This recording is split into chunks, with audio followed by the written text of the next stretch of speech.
Good afternoon.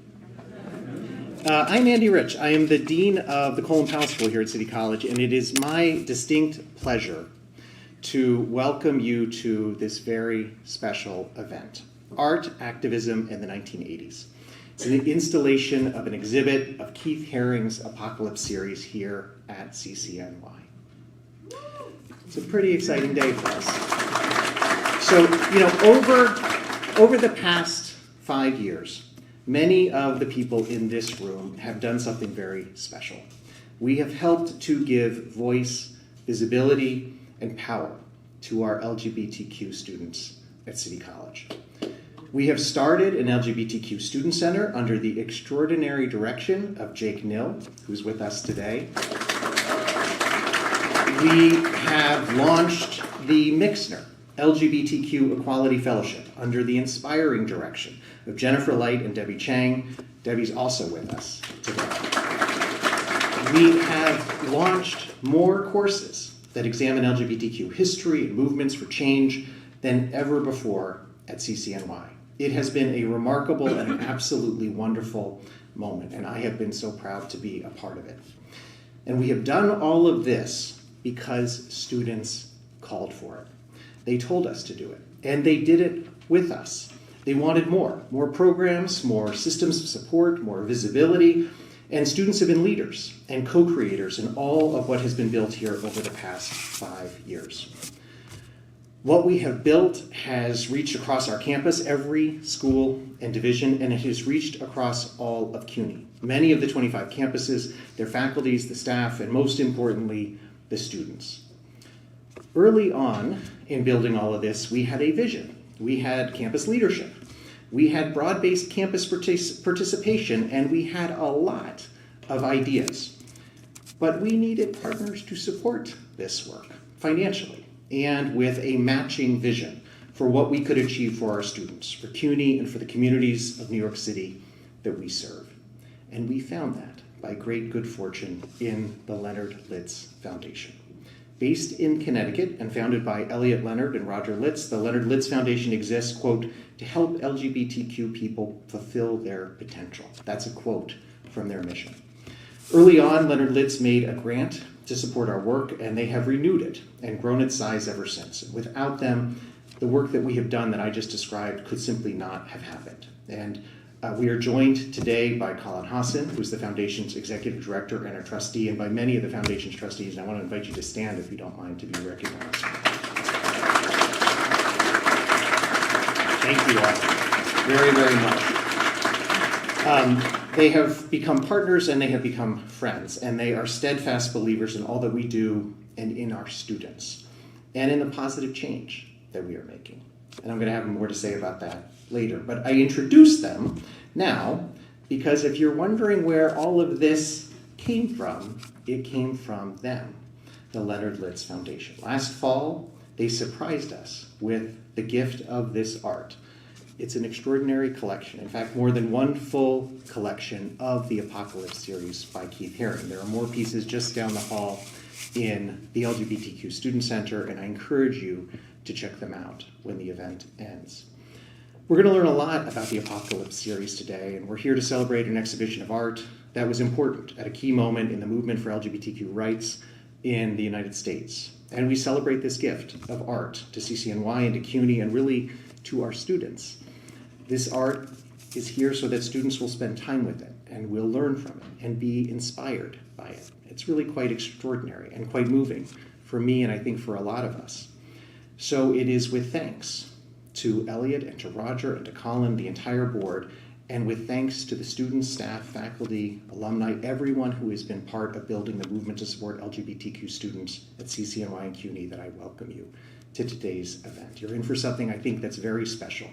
Our keynote speaker is Brad Gooch, the author of Radiant, The Life and Line of Keith Haring. It is an exceptional new biography of Keith Haring, and we have copies for everyone here. And Brad has kindly agreed to sign them at the end of the event right over there, so I hope you'll stick around and make sure to get yourself a copy.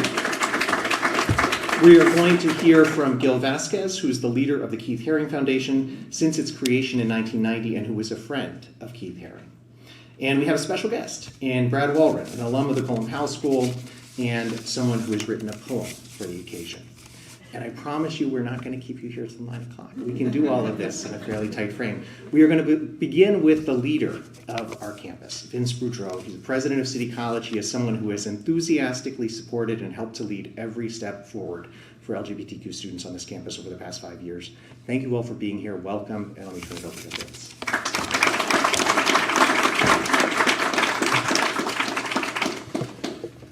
Thanks, Andy.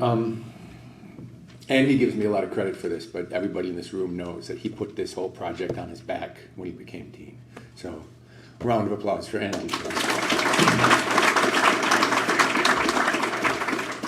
This is a really strange moment to have this conversation. Some of you, not many, but I think some of you were with me just about an hour ago for a faculty staff town hall where we talked about what we were doing, what we could do to sort of fend off the assault from the federal government. And some of that language, some of the conversation was about what happens in the courts and what happens in policy and what can we do when we figure out the government is trying to do something that is not legal, and where does that fight take place? And we had some of that conversation, and the answer to some of that is that we don't know yet, but in the fight you learn how to fight and what's going to work and what's not going to work.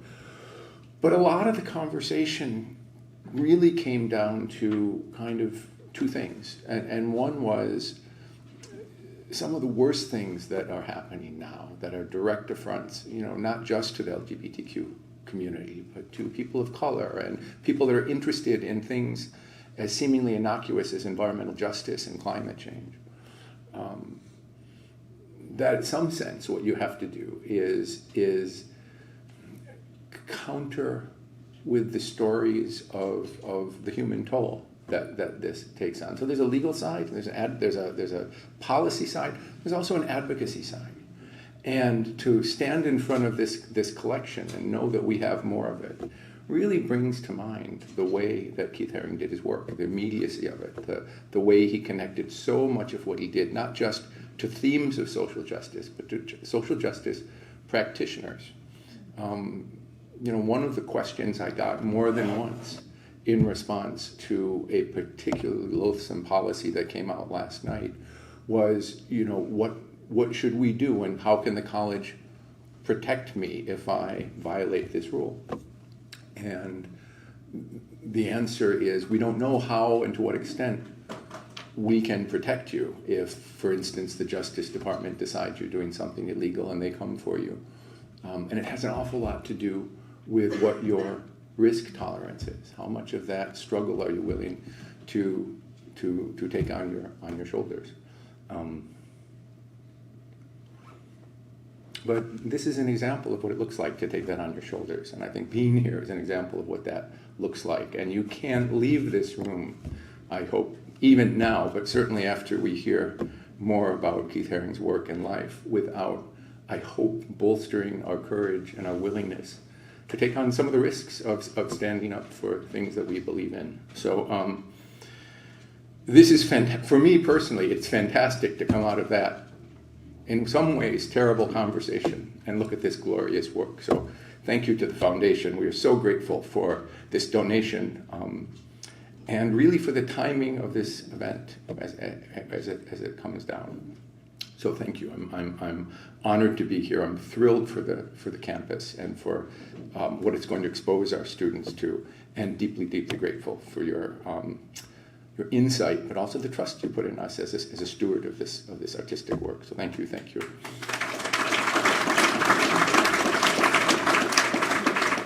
Now, it's my next job to introduce Brad Walleran, and my assistant had the nerve to try to put Brad's bio in my hands to come over here. I discovered Brad when I was a professor in the political science department. I realized that there was a whole cohort of students that used to take evening classes that we full-time faculty often had no contact with because most of the adjuncts taught at night. And so I would teach at night. And it's a story I've told about 80 times, but I usually don't use your name, but here you are. So I was interested in telling a few students about the Wrangell Fellowship, and there was a woman named Carrie Heyer who I kept after class and told her about it. And Brad, Leonard as we knew him then, because that's what CUNY first had his name as, Leonard was next to her asleep, as he sometimes was in my class. And he stayed asleep for the entire conversation, I thought. And then when Carrie got up to leave and I was packing up, he opened one eye and said, "How come you don't talk to me about stuff like that?" And I said, "You got to stay awake." And so he did. And he came into the political science department with a little bit of support on the proposition that we would give him 1 year as a daytime student to see what would happen. And what happened was not just that he succeeded beyond anybody's expectations, but he became the guy sitting outside the chair's office that would talk to younger students. I learned afterwards it's about my age, so he would be talking to 19 and 20 and 21-year-old students about the life of the mind and what college was for and how you develop yourself on these kinds of things. And so what we began to say about Brad, as his family corrected us, we were calling him Leonard, was that Leonard wasn't a very good student, but Brad was fantastic. He's had a distinguished career since he left the college, really. I talk about him all the time because he demonstrates, I think, this principle of what we do at City College, which is you never know how good somebody's going to be, even if they're asleep in your class, until you give them a chance and support. He has been a graduate student, a chef, a hip-hop artist, a visual artist, and as you will hear shortly, a poet. He's one of the favorite people I've ever taught in my years at City College. Please welcome Brad Leonard Walren.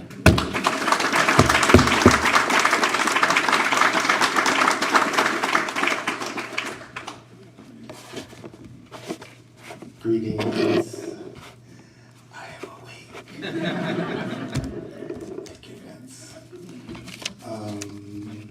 I'm truly honored to be here today and to give this offering. I've been ingesting that yellow book for a month and a half, maybe. It's a good book. So we're excited. We're going to get there. But in the spirit of Keith, I began this poem 3:30 this morning.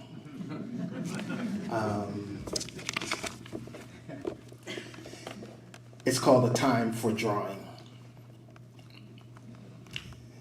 This weekend in Tulsa, on Black Wall Street, I smell Gaza everywhere. The roid rage, the broiled terror, the all-American aneurysm waiting to explode. We all exist in the hollows of a Keith Haring line. The pop-ups are everywhere. The truth is ever a body at work. Every mind is a hive, a lifeline unto itself. And yours? Can you draw yourself into an icon out of Kutztown? X is the billionaire's pedigree. Those sharp hatched lines lead to nowhere. The rich remain the most impoverished among us. Why they require we work for their welfare. Consumption is the unholiest form of death. Desire is that freshly opened window in the heart of every mountain. Sex is the pipe organs inside a grain of mustard seed. Love is this, the self's faith, even in its own betrayal. A stroke that runs and curves and breaks and stops long enough to hold us.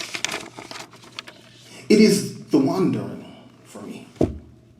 Which new pandemic was it spiraled us back to this East German wall?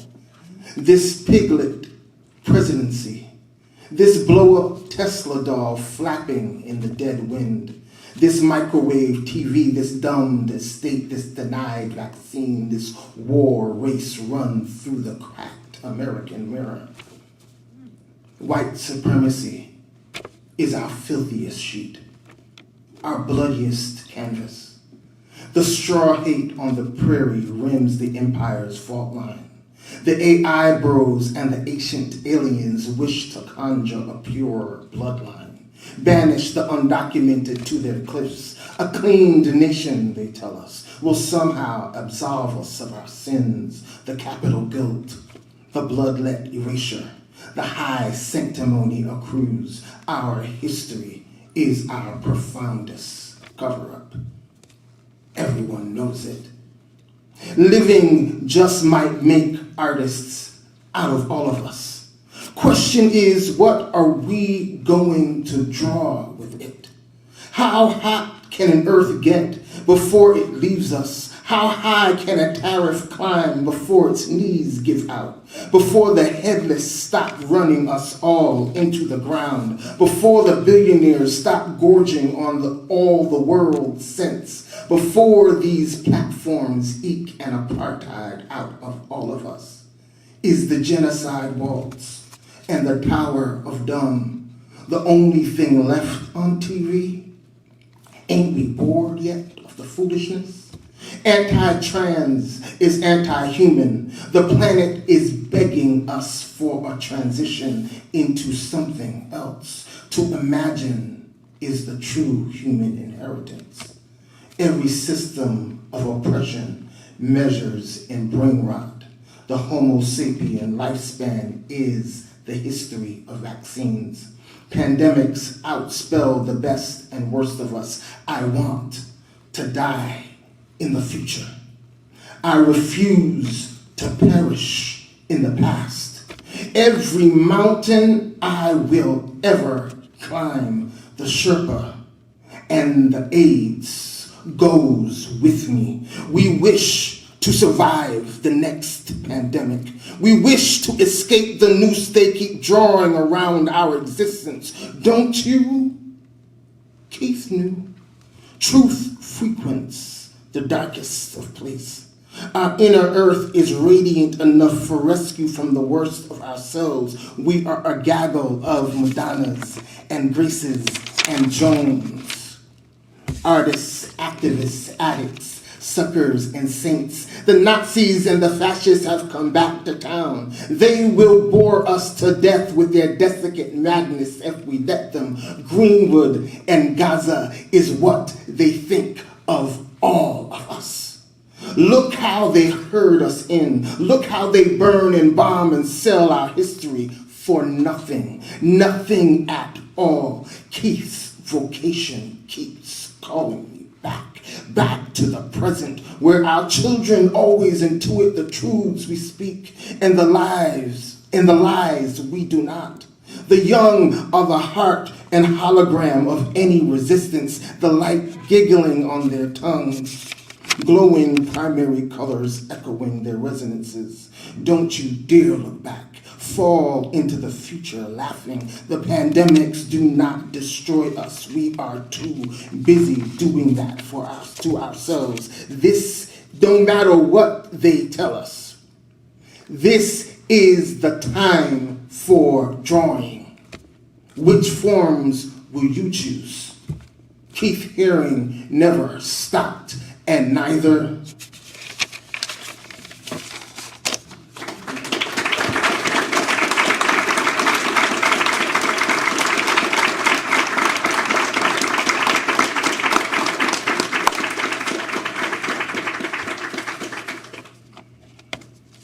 Not quite sure what to say after that, but thank you, Brad. You know, Brad and I were talking on the phone a couple of months ago about an event we're going to do for and with Brad. And I mentioned this, and he just jumped at the possibility of being a part of it. And I'm so grateful you're here. Thank you. You also have me, another round of applause. You also have me thinking about how I spent my 3:30 a.m. Yours somehow seems more productive than most of us. So until 2 hours ago, it was my intent to now be introducing Elliot Leonard, who is the co-founder and one of the founding trustees of the Leonard Litz LGBTQ+ Foundation. And it's due to a personal emergency that Elliot is not able to be with us. And I know he is deeply disappointed. We hope and think he might be watching the live stream. And no matter what, we know he's going to get a recording. And so please know, Elliot, if you are watching and when you watch, that you are here in spirit and you are in our hearts and on our minds. But I want to tell everyone here just a little bit about Elliot, even though he isn't here. It's what I would have said in introducing him, and I still want to make sure that all of you know about him. Elliot Leonard was born and raised in Brooklyn. He lost both his parents to cancer by the time he was 20. And under his own steam, he decided to go to college. And in fact, he went to CUNY. He went to Brooklyn College. He finished, and then he moved to the West Coast, and he earned his legal degree, his law degree, his JD, from UCLA. And he went on to build a career in Los Angeles. He became a successful lawyer and a corporate leader. And it was in LA that he met his partner and his husband of more than 50 years, Roger Litz. Together in California, the two became pioneering supporters of LGBTQ causes. They were early supporters of GLSEN, the organization that's dedicated to enhancing the K-12 educational experience for LGBTQ youth. They became early supporters of Lambda Legal and the ACLU in their support of LGBTQ initiatives. Then later, and more recently, they moved to Connecticut. They had been on the East Coast, they left the East Coast, and they came back. And they created the Leonard Litz Foundation. And they have invested in building community and in building power in the LGBTQ plus community in all of the Northeast. In Connecticut, they have supported the launch of pride events and pride parades in towns that had never had them, dozens of them. They have underwritten the creation of an LGBTQ community center in Bridgeport, Connecticut's largest city. And here at CUNY, they have supported everything we've built to support LGBTQ students. They've been our steadfast partners, and honestly, they have also been our cheerleaders for work that has been transformative on our campus. Over this period, Elliot has become a good friend to me, and he's someone who has inspired me deeply in the work that we're doing and really has kept me going in so many difficult and dark moments, including the one we're in now.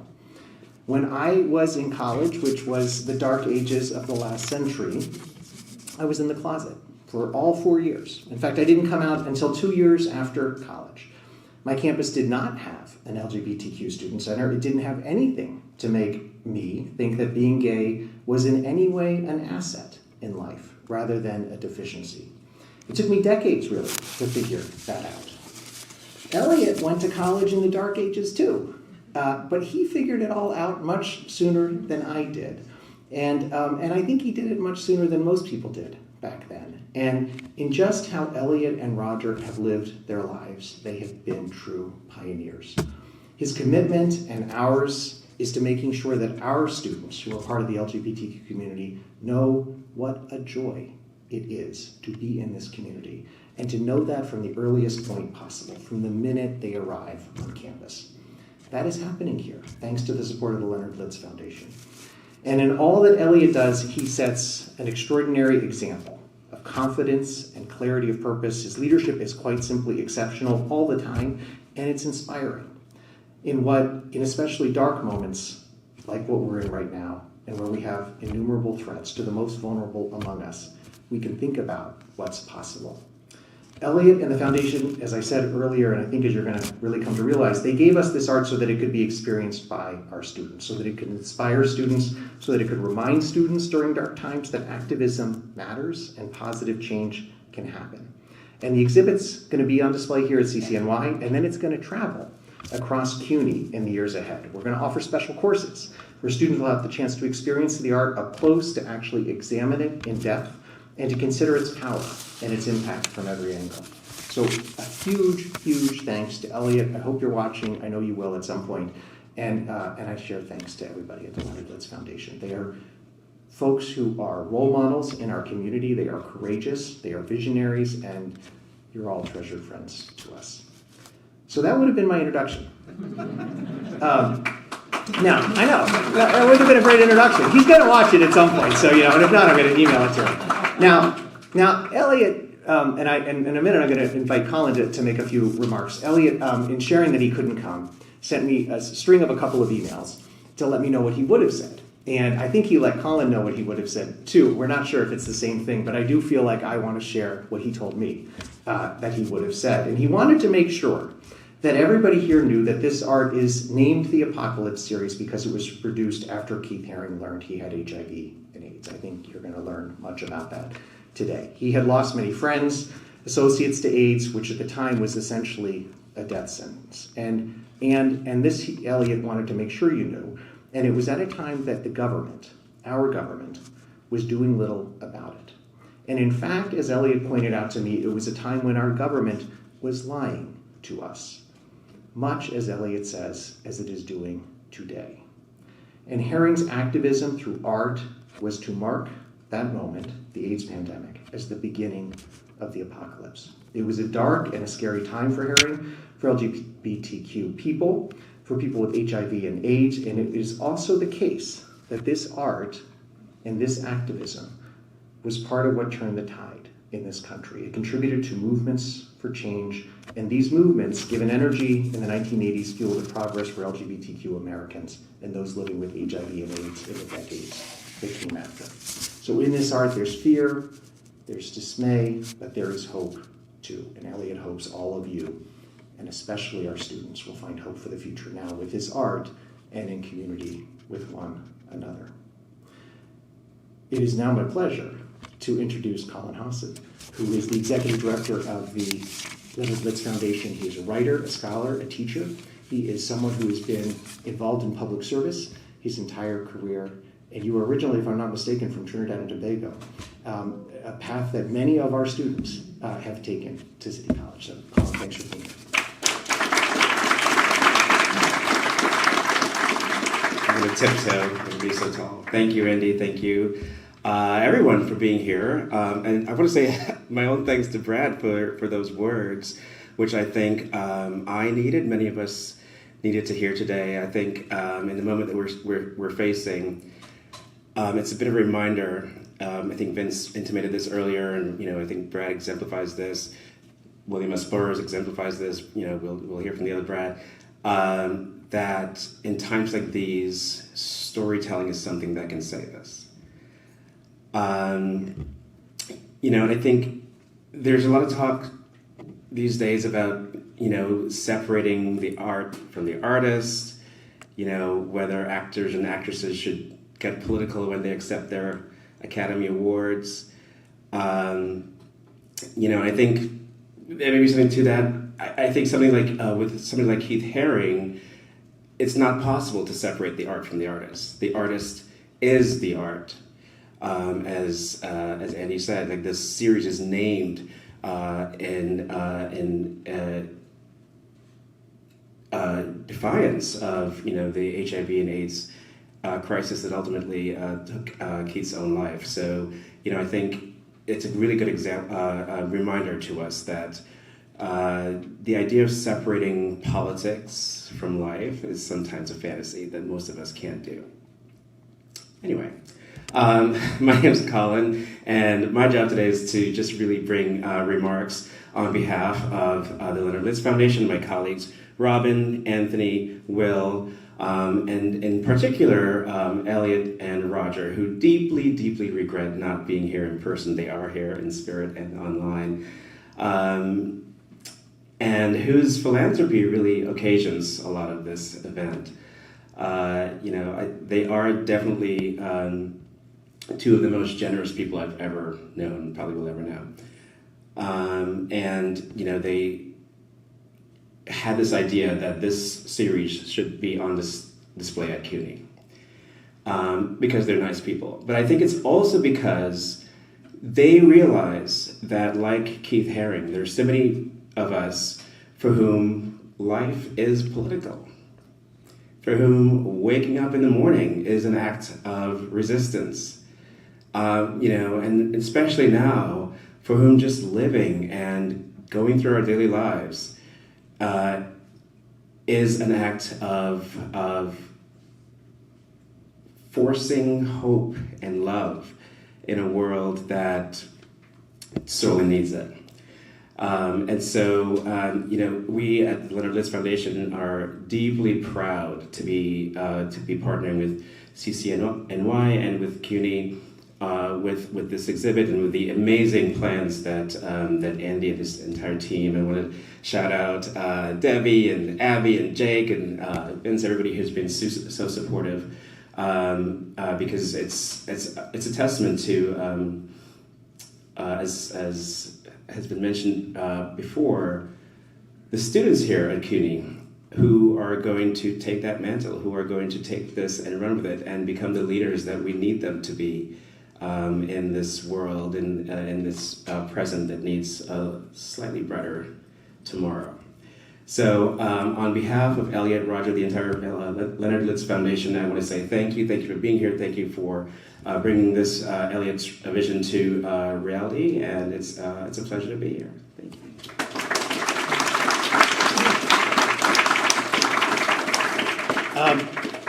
It's now my pleasure to introduce Gil Vasquez. Gil has been involved, as I said at the very beginning, as a trustee of the Keith Haring Foundation from its inception in 1990, and he is now the foundation's executive director. He befriended Keith Haring in 1988 and has dedicated his life to enhancing Haring's artistic and philanthropic legacy. We're so grateful you're here. Gil's going to share some of his own reflections, and then he's going to introduce our keynote, Brad Gooch.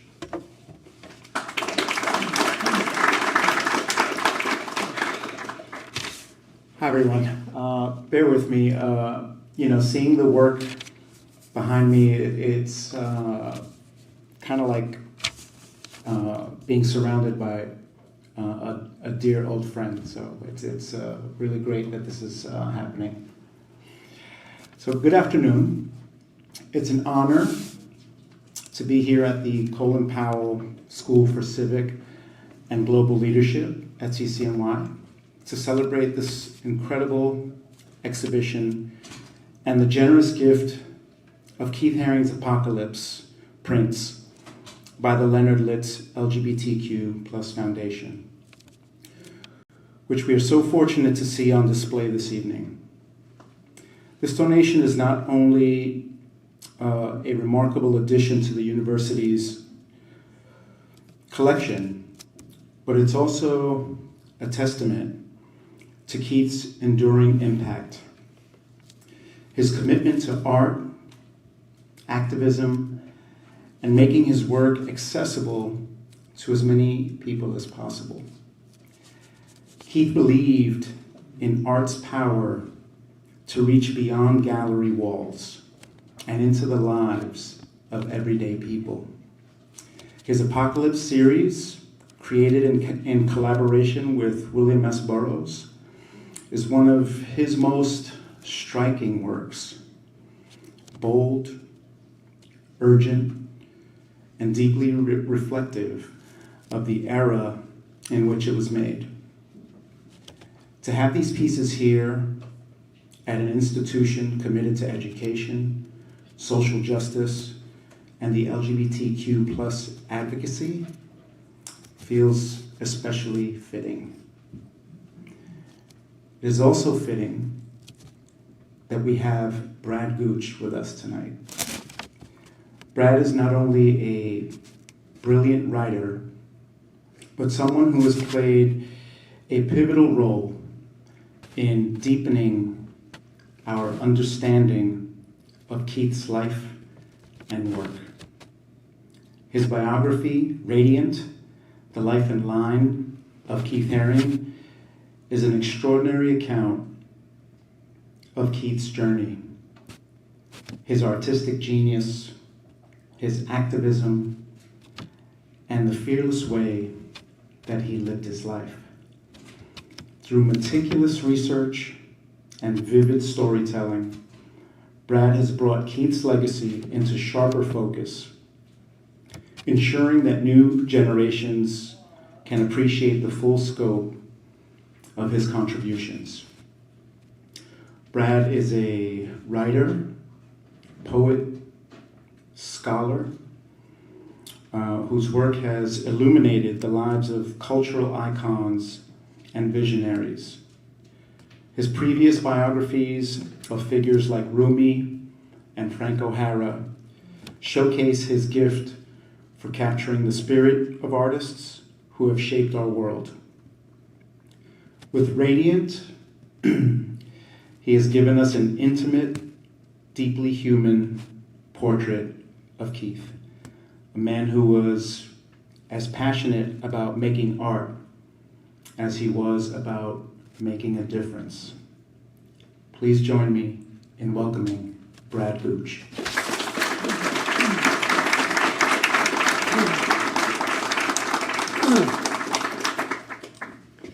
Thank you, Gil. Thank you, everyone. Thank you, Brad. I'm just the other Brad. I think as sort of here as biographer, I guess my value added is I can maybe set up a little bit of context for Keith Haring and then where this work then fits into his life and where the activism fits in. So to go a little macro for a moment, he described himself as a perfect product of the space age because he was born in the year in which the first person was sent into space. That was 1958, and he grew up with Walt Disney cartoons. And he later said that the three great artists of the 20th century were Picasso, Andy Warhol, and Walt Disney. And so you get right there his kind of breadth and the way and the different levels at which he wants to communicate with everyone. He comes from Kutztown, which you mentioned, and so this is a pretty small, pretty conservative, pretty white at that time town, and doesn't seem like a promising spot for a great American 20th century artist to come from. But actually, there were a number of great 20th century American artists who came from these towns in Pennsylvania at the time. I don't know why. Franz Klein came from Wilkes-Barre, where I'm from. Andy Warhol came from Pittsburgh. Andrew Calder was from a small town outside of Harrisburg. Jeff Koons from York County in the north. And somehow Keith was a little bit intact. But what I was looking at was Keith being a Jesus freak for 6 months, where he was sort of sticking one-way stickers all over the streets of Kutztown, which was an early kind of public artwork of his. He's also then a Deadhead and following the Grateful Dead around. And again, I think learning something from the way in which they were doing this kind of bootleg economy and not having copyright and using T-shirts to communicate to people. So that's kind of where he's coming from when he arrives in New York City in 1978. And as I said in the first sentence of my book, takes to the streets. I think the two sort of thoughts then to keep in mind is that, or the big bumper sticker for Keith Haring is art is for everybody. He, from the beginning, is trying to find ways to both show in galleries and museums and also other ways to involve other kinds of audiences like we have here today. Diego Cortez, who was an important curator at the time, said when he and Keith came to New York City in the 1970s, the galleries were all white people in white rooms drinking white wine. And so he was trying to figure out how you get around that. And I mean, he lives in East Village in 1978. I was living in East Village at that time. And I can remember, so we all came across the work of Keith Haring. We just didn't know who was doing it. First time I remember that was walking from the West Village to the East Village with my lover, as we called him at the time, Howard Brookner, who was a filmmaker, and stamped on every street corner was "Clones Go Home," this kind of orange graphite, and that it was by this fake organization Keith had started, Fags Against Facial Hair.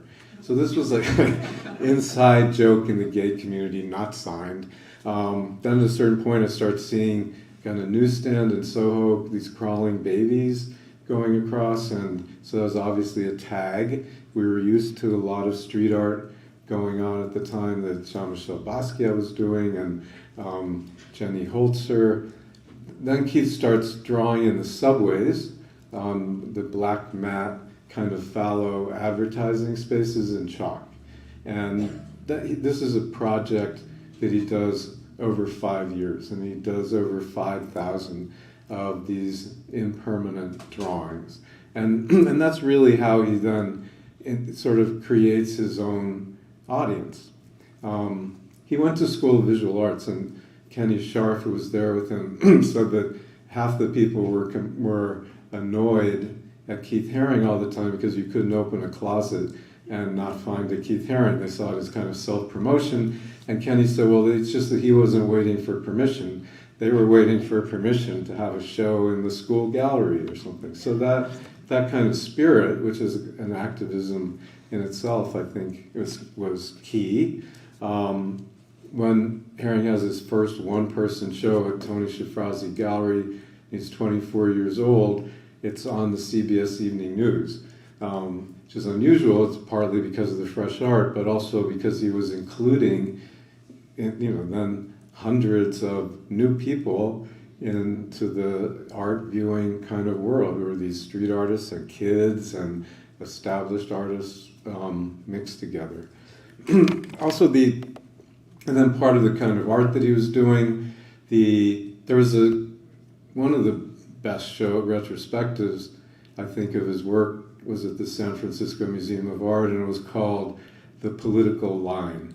So there was always a kind of communication that Haring is doing in his work, and a kind of activism early on. I mean, when he was in Kutztown, he went to the first Earth Day rally when he was 12 years old at Kutztown's campus.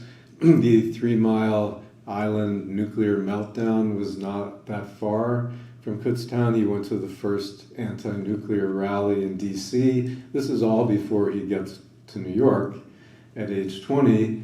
And his work, from that point on, is often taking on issues that were important to him. I mean, apartheid, and then he did 20,000 anti-nuclear posters for a rally in Central Park, did a Crack is Whack billboard when there was this drug epidemic going on, and certainly gay liberation, and then safe sex and AIDS as issues of his later on. So he wrote in his journal in SVA, the medium isn't the message is the message.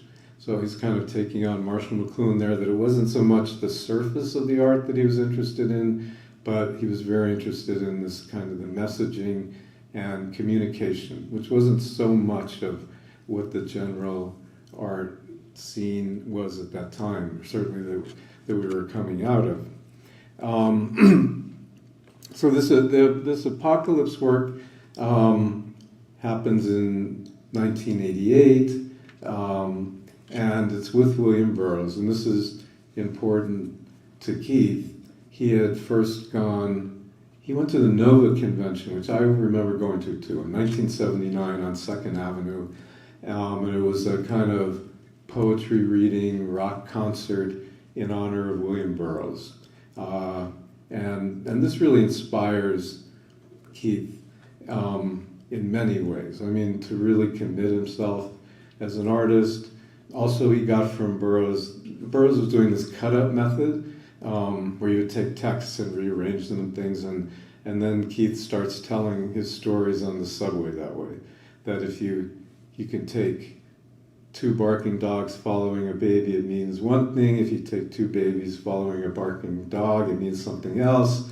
And that it's kind of open to our interpretation. So for him, doing this, he suggested it, and doing this collaboration with William Burroughs, who I remembered standing here earlier, taught at City College, I think in the 1960s. Burroughs taught a creative writing class here. They do this sort of separately. I mean, Burroughs does these texts, and then Keith does the prints that go with them. The Burroughs and I was just reading through them again when we came in. There's a lot coming out of the wasteland of T.S. Eliot, and a lot of this apocalypse, like skyscrapers scrape rents of the final apocalypse in the sky. He said when he got these Keith drawings that they were a shock, but a good shock. And what that meant was that people got used to a certain kind of Keith Haring imagery, visual vocabulary. I mentioned the crawling babies, the barking dogs, the nuclear reactors, these dancing figures, and this had a different look. I mean, there was a kind of experimenting that was going on. So I think in terms of your starting your poem at 3:30 in the morning, there's like a sense of that in this work. The important part of it, I think, is that for Keith even more, I think, than Burroughs, he really sees an apocalypse as the AIDS epidemic, and he sees it as this existential threat for him, his friends, for artists, and he's trying to figure out how to make work about this, to communicate. And so this is important because you see, if I was an art history teacher, I'd have one of those flashlights like that. This pretty much begins here, I think, where he has this horned spermatozoon, which he calls the demon sperm. And so this kind of gets added in to this Haring visual vocabulary as a way in which he's addressing AIDS, right? And the sort of threat of it. So 1988, this is when you're really feeling, at that point there's a statistic that 1 out of 2 young gay men in Manhattan died of AIDS at that time. So that's like this is a kind of war zone kind of casualties that were happening at the time. And by the end of that year, then Keith is more officially diagnosed with HIV/AIDS through, he has Kaposi sarcoma, which is a kind of skin cancer, one of these opportunistic diseases under the broad umbrella of AIDS. And so sort of with this work and then following that, it was always a kind of stress test, the AIDS, and how people would react to it in terms of their character and in Keith's work, his art. He almost pretty immediately shows who he is in one way by coming out as a PWA, a person with AIDS, in Rolling Stone magazine, and also in a fundraising letter for ACT UP. So that's it's important because this is a moment when Rock Hudson is dying of AIDS and refusing to admit it. Donald Trump's lawyer, Roy Cohn, is dying of AIDS and saying it's kidney cancer, like that's better. It's like, so the obituaries at the time didn't give cause of death. People didn't seem to have any kind of personal relationships. So it really was a kind of silence around everything and a kind of shame around everything. So Keith speaking out at length in this big interview was very important. I mean, it was an emboldening kind of move and encouraging for people out there who were living silently with AIDS. And then he was also active in ACT UP, at protests, doing work, and also the treasurer of ACT UP, Peter Staley, told me that he used to go to Keith's studio and Keith would give him like brown paper bags of cash, but like $10,000 in cash, and Peter would take it to this local city bank and deposit it in the ACT UP account. Peter said that in 1989, a third of the receipts of ACT UP were paid for by Keith Haring. This was all kind of under the radar. So this kind of activism, and also in terms of his work, he was doing Silence Equals Death paintings, and Hear No Evil, See No Evil, Speak No Evil posters. So he was so instead of kind of fading away, he does more and more and more and more work at that time, and some particularly great work. A few months before his death, he does a big mural called Tutto Mundo in Italy. He does in Yoko Ono's apartment a month before he dies, a Last Judgment triptych. You can see it, Cathedral St. John the Divine. On his deathbed, he's drawing these crawling babies until he gets frustrated and can't really continue with it. And I think Kenny Sharp has the last of those drawings. So this work, I mean, is really key, that we're at a kind of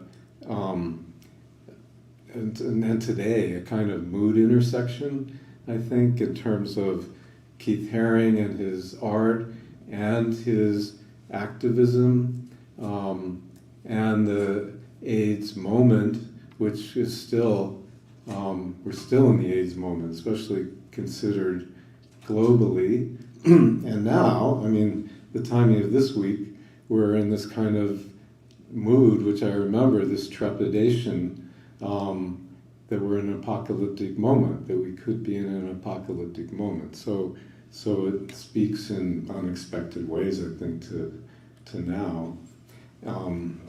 So thanks for your timing, everyone. Anyway, I said that. If you, I think if anyone has any kind of questions, or it doesn't even have to be a question, a thought balloon that you were thinking of while I was speaking, or anything you want to say, we have some time, right? Okay. Thank you.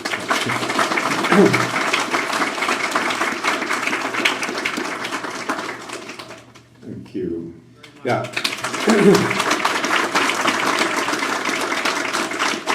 By the way, you know, I should mention these were in a basement. I think, is that right? They had not been opened. Elliot Leonard and Roger Litz had owned them since the time that they were produced, and they were inspired in their interactions with the students here at City College, and then the relationship they have with City College, to think that this would be a good place for them to be. And they had them framed and brought to the campus, which is just extraordinary. Thank you very much, everyone who's been part of this. I want to particularly acknowledge Lucas Andal. Lucas has been the person behind the scenes who's made this all happen at City College. Lucas is a graduate student in art. When this gift came, I got super excited. And then I was like, well, what are we supposed to do? How does this work? And I called Ellen Handy in the art department, a professor in our art department, and she quickly recruited one of the smartest people I've ever met, and somebody who, it seems, knows a lot about art and also knows how to hang art and organize art and move art. And Lucas has put all this together. So Lucas, thank you very much. I also want to thank Daniel Gila and the whole team of the Film House for put the event together. Brad has very kindly agreed, and you're still game, to sign some books. So we have copies for everybody. They're over here, so please feel free to go over and get a copy. We have some food and drink for reception, and please stay to just enjoy the art. Thanks for being here.